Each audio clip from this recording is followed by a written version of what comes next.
नमस्कार, बहुत स्वागत है आपका। सुप्रभात मध्य प्रदेश खबरों के साथ मैं हूं रेनू। सबसे पहले बात करेंगे जेपी नड्डा के एमपी दौरे का। आज तीसरा दिन है। बीजेपी के राष्ट्रीय अध्यक्ष आज जबलपुर में ससुराल में परिवार के साथ वक्त गुजारेंगे, तो वहीं दोपहर नड्डा दिल्ली के लिए रवाना हो जाएंगे। इससे पहले कल जेपी नड्डा ने जबलपुर में बीजेपी युवा मोर्चा के युवा जोड़ो अभियान का आगाज वेटनरी ग्राउंड से किया और इस मौके पर सीएम शिवराज सिंह चौहान, ज्योतिरादित्य सिंधिया सहित तमाम बड़े नेता मौजूद रहे।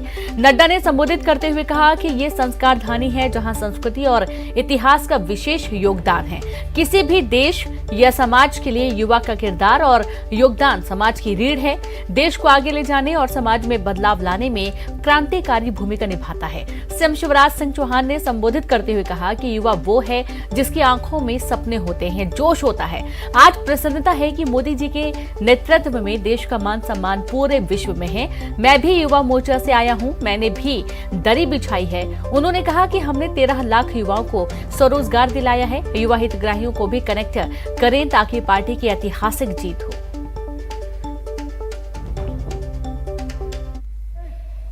बदला है और देश को देखने का नजरिया बदला है। 2014 के पहले हम कहते थे सब कुछ हो सकता है, कुछ नहीं बदलेगा, ऐसा ही चलेगा। आज 2022 में हम कहते हैं मोदी है तो मुमकिन है। आपको जानकर के खुशी होगी कि जहां हमारा ग्रॉस डोमेस्टिक प्रोडक्ट है और हमारा जो विकास दर है भारत का, वो 8.7% गति से आगे बढ़ रहा है। अमेरिका 4.4% पर है, यूरोप 3.7% पर है और भारत 8.7% पर। ये पेंडेमिक के बाद, ये कोरोना के त्रासदी के बाद भी भारत तीव्र गति से आगे बढ़ रहा है। देखिए, एक तरफ मोदी जी जैसा कर्मठ नेतृत्व और दूसरी तरफ एक बात और आज बताना चाहूंगा युवा मोर्चे के मेरे नौजवान कार्यकर्ताओं, कांग्रेस और बाकी पार्टियां केवल परिवारवादी पार्टियां हैं। नेहरू जी, उनके बाद इंदिरा जी, उनके बाद राजीव जी, उनके बाद सोनिया जी, उनके बाद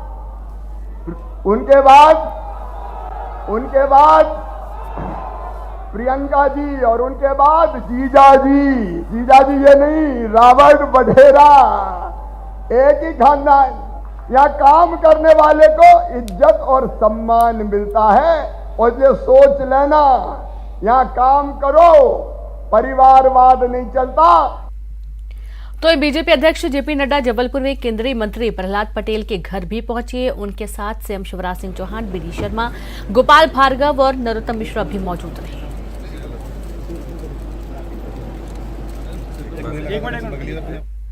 कमलनाथ को मिली बड़ी जिम्मेदारी, जहां कांग्रेस विधायकों को एकजुट रखने की जिम्मेदारी मिली है। हरियाणा से रायपुर पहुंचे हैं कांग्रेसी विधायक।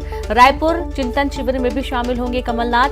राज्यसभा के रण से पहले कांग्रेस ने की खेमेबंदी। तो जोड़ तोड़ की राजनीति से अपने कांग्रेसी विधायकों को दूर रखने के लिए हरियाणा के जो कांग्रेस विधायक उनको रायपुर शिफ्ट किया गया है, ताकि किसी भी तरीके की कोई जोर जबरदस्ती ना हो सके। और डर है कि जो वोटिंग होनी है, क्रॉस वोटिंग ना हो, इसके चलते सभी विधायकों को एकजुट किया गया है। तो कमलनाथ को तमाम जिम्मेदारी दी गई है, एक बड़ी जिम्मेदारी, जिसमें सभी विधायकों को एकजुट रखने के लिए कहा गया है। और ज्यादा जानकारी के साथ संवाददाता शरद लाइव जुड़ गए हैं। शरद, हरियाणा से रायपुर कांग्रेसी विधायक पहुंच चुके हैं और देखा यह जा रहा है कि कमलनाथ को अहम जिम्मेदारी मिली है।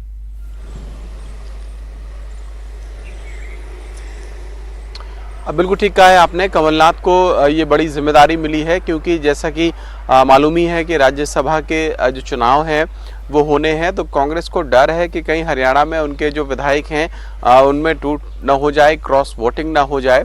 यही वजह है कि विधायकों को छत्तीसगढ़ लाने का फैसला किया गया है। जानकारी है कि करीब 25 से 27 जो विधायक हैं वो वहाँ पर लाए गए हैं। और बड़ी बात यह है कि इनको पूरे मैनेजमेंट की जो जिम्मेदारी है वो कहीं ना कहीं कमलनाथ, जो पीसीसी अध्यक्ष भी हैं, उनको दी गई है।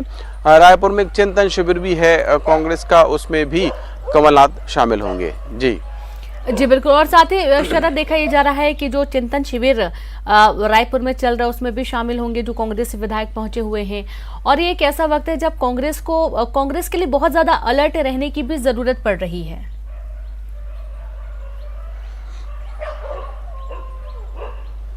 हाँ बिल्कुल, आपने ठीक कहा है, क्योंकि कई बार इस तरह की परिस्थितियां बन जाती हैं और कहीं ना कहीं कांग्रेस को लगता है कि अगर इस तरीके की घेराबंदी नहीं की गई हरियाणा में, तो फिर हो सकता है कि उनके जो विधायक हैं वो क्रॉस वोटिंग कर जाएं, और क्रॉस वोटिंग अगर हो जाती है तो फिर जो उनका उम्मीदवार होगा उसको राज्यसभा जाने में परेशानी हो सकती है। यही वजह है कि जो विधायक हैं उनको तब तक घेराबंदी में रखा जाएगा जब तक कि चुनाव जो मतदान है राज्यसभा का उसकी तारीख नहीं हो जाती। और यही वजह है कि उनको यहाँ छत्तीसगढ़ लाया गया है। कुछ ये जानकारी ये भी थी कि कुछ विधायकों को राजस्थान भी भेजा गया है। तो इस तरीके की जो परिस्थितियां हैं वो इस वक्त कांग्रेस के अंदर में बनी हुई हैं।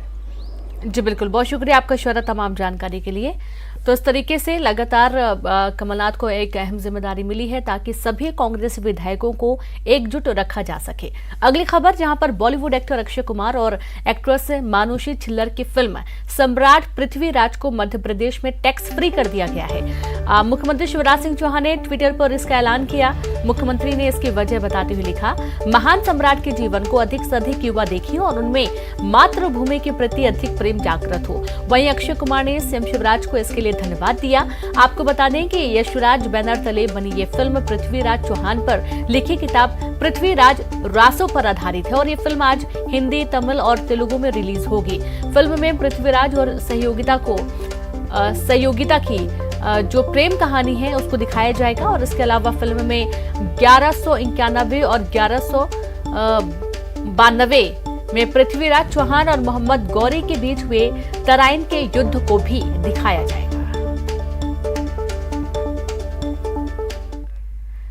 और अब बात शहर के संग्राम की करेंगे। निकाय चुनाव में कांग्रेस विधायक और उनके परिजनों को उतार सकती है। 5 शहरों में नगर निगम के लिए नाम लगभग तय कर दिए गए हैं। इंदौर से महापौर के लिए विधायक संजय शुक्ला का नाम उम्मीदवार के तौर पर तय माना जा रहा है।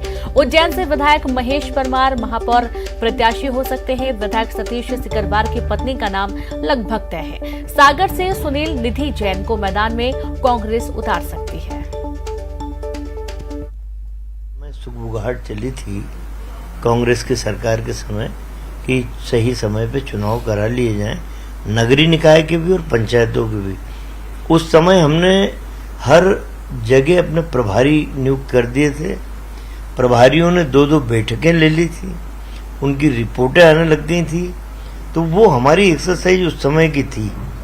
चूंकि अन्याय हुआ है पिछड़े वर्ग के लोगों के साथ, हमने 27% आरक्षण के हिसाब से हमारा सर्वे कराया था। दुर्भाग्य की बीजेपी ने छल कपट से 12% तक ला दिया पिछड़े वर्ग को, तो कुछ सीटें कम ज्यादा हुई हैं। लगभग रिपोर्ट हमारी तैयार थी, तो कई जगहों के हमने लगभग एक्सरसाइज के हिसाब से कुछ नाम अलग अलग जगहों के तय कर लिए। भोपाल महापौर पद की दावेदारी से बीजेपी विधायक कृष्ण गौड़ ने इनकार किया है। कृष्ण गौड़ ने कहा कि योग्य उम्मीदवार को टिकट दिया जाए। गौड़ इससे पहले कृष्ण गौड़ को महापौर का दावेदार बनाए जाने की अटकलें थी। कृष्ण गौड़ पहले भी भोपाल की महापौर रह चुकी है।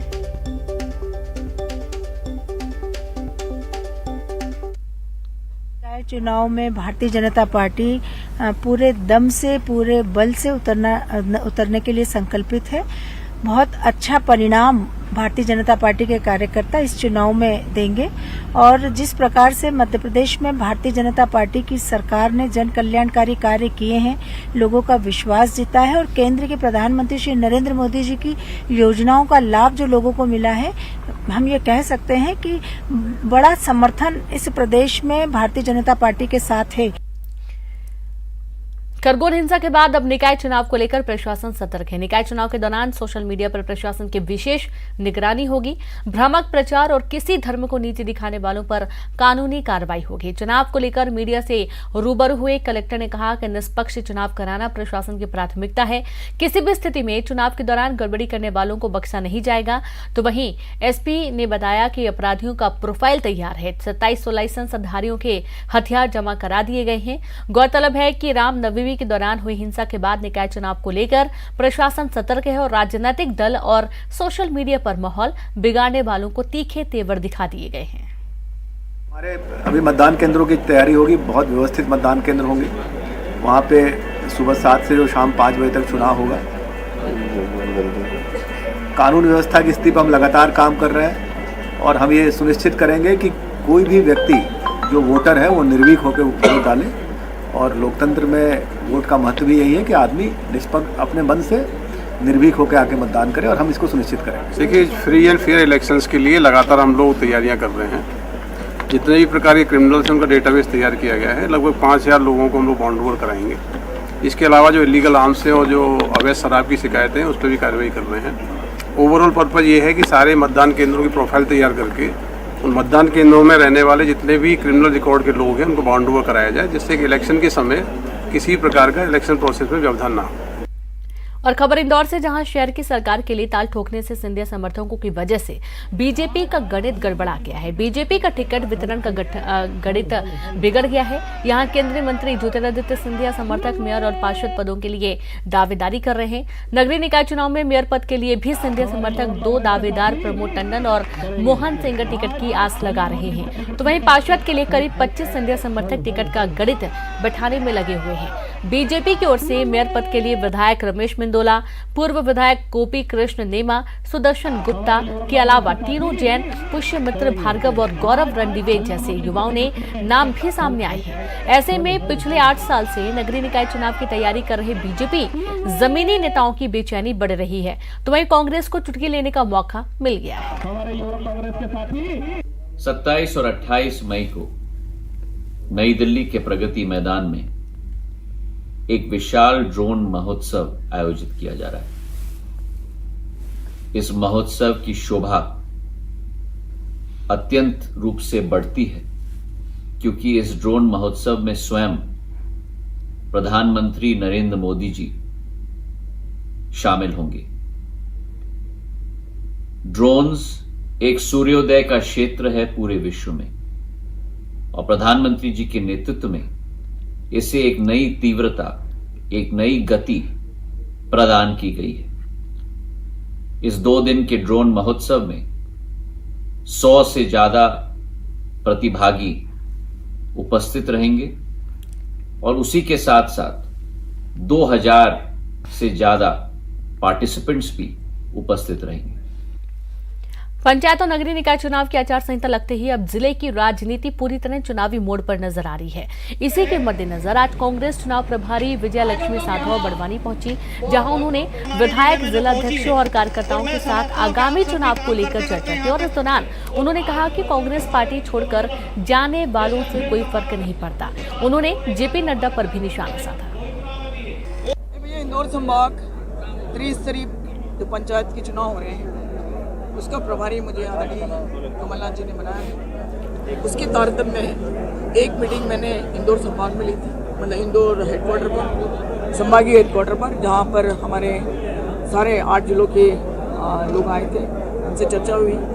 फिर मुझे लगा कि जिले वाइज भी जाना चाहिए ताकि ज़्यादा लोगों से मुलाकात हो और वहाँ की धरातल की स्थितियाँ मुझे पता चले, उसके अनुसार हम लोग वहाँ पर काम कर पाए।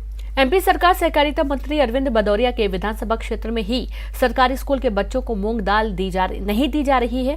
स्कूली बच्चों ने कलेक्टर कार्यालय पहुंचकर इस बात की शिकायत की और दरअसल मध्य प्रदेश सरकार ने सरकारी स्कूल में पढ़ने वाले 8वीं कक्षा तक के छात्रों को मूंग दाल देने की योजना शुरू की है, लेकिन भिंड के अटेर विधानसभा में स्कूल के बच्चों को मूंग दाल वितरित नहीं की जा रही है।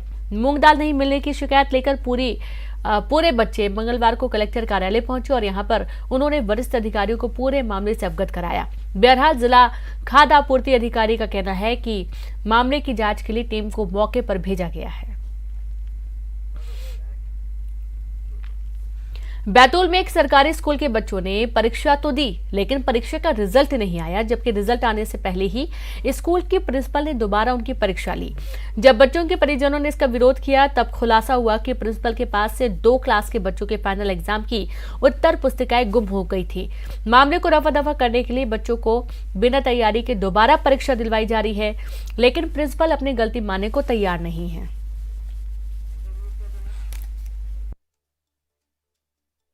सर आज 6वीं और 7वीं वाले के पेपर हो रहे हैं और इसके पहले दो महीना पहले पेपर हो चुके हैं। फिर दोबारा क्यों पेपर ले? दोबारा पेपर ले रहे हैं, बोले कि काफ़ी घूम गई, काफ़ी मिल नहीं रही, इसलिए दोबारा पेपर कर रहे हैं। और हम बच्चों ने अभी क्या पढ़ा होगा, 2 महीने से कुछ पढ़ा नहीं, अब इधर उधर चले गए, अब पेपर दो बोल रहे थे, अब कहाँ से पेपर देंगे। यहाँ पर जो है अभी मैडम अंग्रेजी और सामाजिक विज्ञान, हिंदी, अंग्रेजी और सामाजिक विज्ञान 3 सब्जेक्ट के। सर क्यों नहीं हो पाया, रिजल्ट क्यों नहीं मिल पाया, क्या ये तो मैटर जो है वो प्रधान पाठक उनके बीच का है वैसे गावल की, वो उत्तर पुस्तिकाएं जो है मैडम का कहना है कि यहाँ से चोरी हो गई। अब ये जो मामला, मैं तो CSE अभी बना हूँ 28 तारीख को, मतलब मेरी ज्वाइनिंग है, ये मेरी नियुक्ति के पहले का मामला है। परीक्षा एक्चुअली हो चुकी है, पर क्या है कि मैंने मैडम को बोला था, मेरा 8वीं में ड्यूटी लगी थी, तो मेरे साथ में जो एक और मैडम है नीतू ढोटे, उनको कहा गया था कि आप 6वीं 7वीं का रिजल्ट बांट देना, पर अभी तक रिजल्ट नहीं बटा।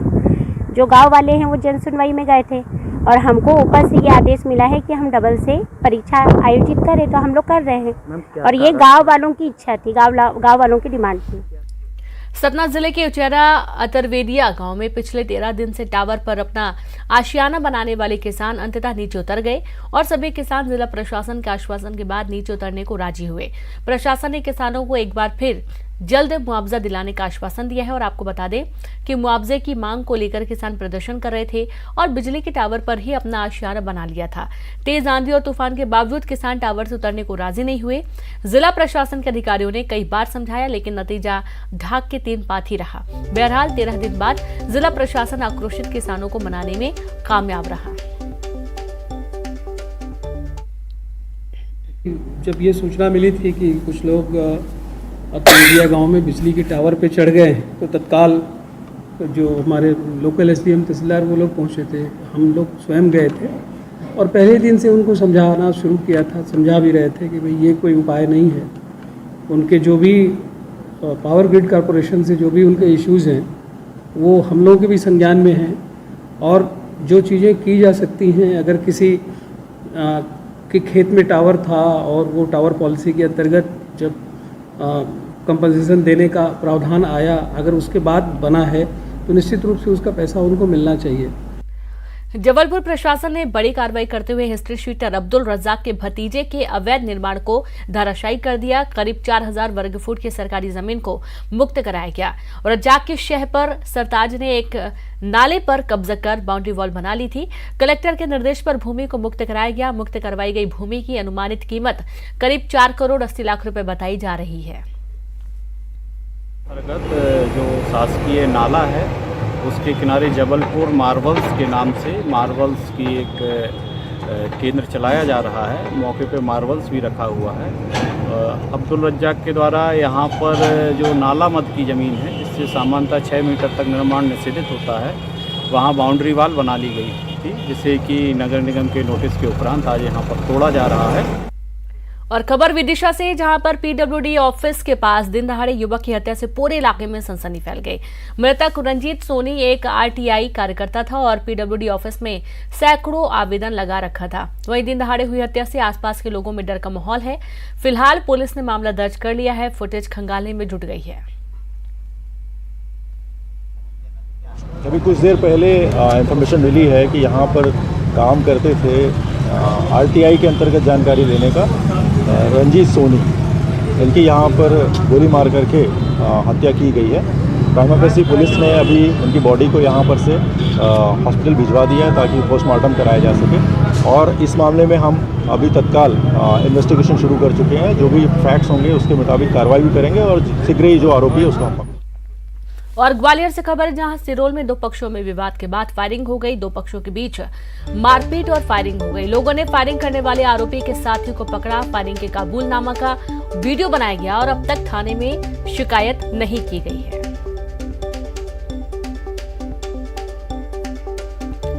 तो देखिए, लोगों ने फायरिंग करने वाले का जो वीडियो है वो भी बना लिया है। कबूलनामे का वीडियो बनाया गया। ग्वालियर से बड़ी खबर है, जहां पर फायरिंग की गई और अब तक थाने में इसकी शिकायत दर्ज नहीं करवाई गई है। तो 2 पक्षों में विवाद हुआ और विवाद इतना बढ़ गया कि यहाँ पर फायरिंग हो गई। दोनों पक्षों के बीच मारपीट हुई और उसके बाद फायरिंग की गई है। सिरोल इलाके की पूरी घटना है। फायरिंग करने वाले का वीडियो बनाया गया और कबूलनामे का वीडियो बनाते हुए रखा गया है, लेकिन अभी तक पुलिस में इसकी कोई शिकायत नहीं की गई है। बड़ी खबर है ग्वालियर से, जहां पर दो पक्षों का विवाद हुआ था और विवाद इतना बढ़ गया कि मारपीट हो गई। मारपीट के साथ ही फायरिंग भी की गई है, जो कि पूरी तरीके से प्रतिबंधित है। सौरभ ने कट्टा चलाया है। सौरभ ये चिल्ला रहे थे। सौरभ गुजर सुक्का जी यहाँ पे सौरभ गुजर गाँव का मुझे नहीं पता, लेकिन यहाँ पे कैसे बताओ पीछे रहता है। यहाँ गोली कौन सी जगह चलाई? यहाँ पे चलाई थी। गोली चलाई थी ना मैंने? हाँ गोली चलाई थी। वो चिल्ला रहा, गोली कौन सी जगह? जाटा मोहल्ला में। ये नहीं पता, बस चिल्ला रहे थे। गोली चलाई कट्टा था। कट्टा था हाथ में पकड़ के भाग रहे थे। एक था, एक सौरभ गुजर और एक ही था उनके पास कट्टा। ये नहीं पता, वो ऐसे पकड़ के भाग के जा रहे थे। सामान था? सामान मैंने एक ही देखा था, कट्टा। वो लौट के भाग के जा रहे थे। जब गाड़ी गाड़ी नहीं थी, पैदल भाग रहे थे। कितने लोग थे? कम से 25-30 लोग थे वो। और इस बुलेटिन में इतना ही। नमस्कार।